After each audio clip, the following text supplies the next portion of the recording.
And Saul sought to smite David, even to the wall with the javelin. But he slipped away out of Saul's presence, and he smote the javelin into the wall. And David fled and escaped that night. Saul also sent messengers unto David's house to watch him, and to slay him in the morning. And Michal, David's wife, told him, saying, If thou save not thy life tonight, tomorrow thou shalt be slain. So Michal let David down through a window, and he went and fled and escaped. And David became the fugitive. Amen. Amen. I tell you, tragedy, if ever I have seen one. David, the hero. David, a king without a crown. But David, who saved Israel from Goliath or Gath by slaying him. The same David is being pursued by King Saul.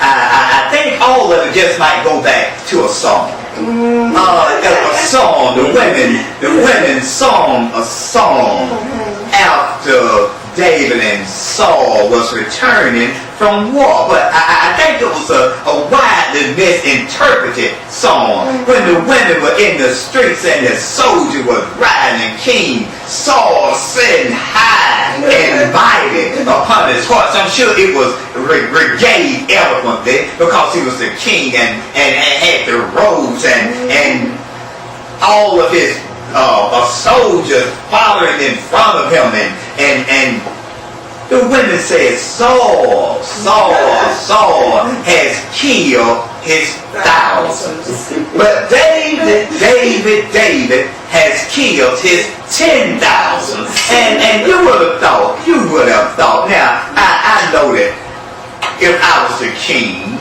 and I went into war and I was scared to fight somebody, I didn't have the courage to stand up. And my armor bearer went out and slew him and gave us victory. I think I could have stomached the song. I think I would have been happy after the occasion, not to get all halted.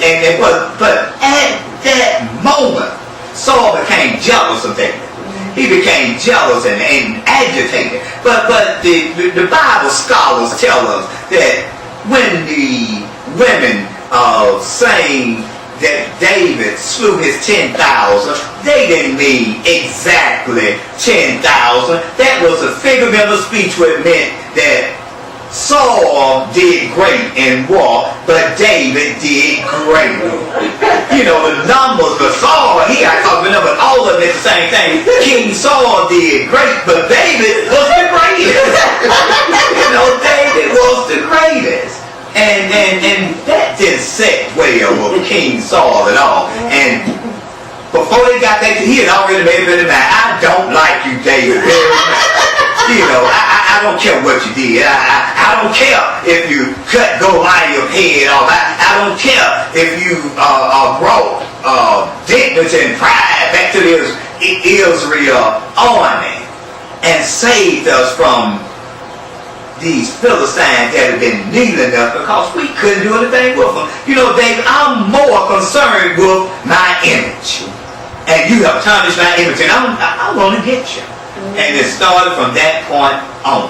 And we know evil spirits used to come upon Saul. He just used to just give an attitude. He had tried to kill David before, but David said that there was a misunderstanding.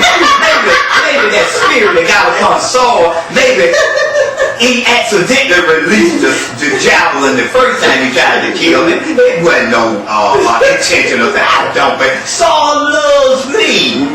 I'm his son-in-law. And you know, and David was a rich man because Saul made him rich when he killed Goliath. Gave him riches, and he gave him his daughter, and so David wasn't born for anything, but Saul was after David's head.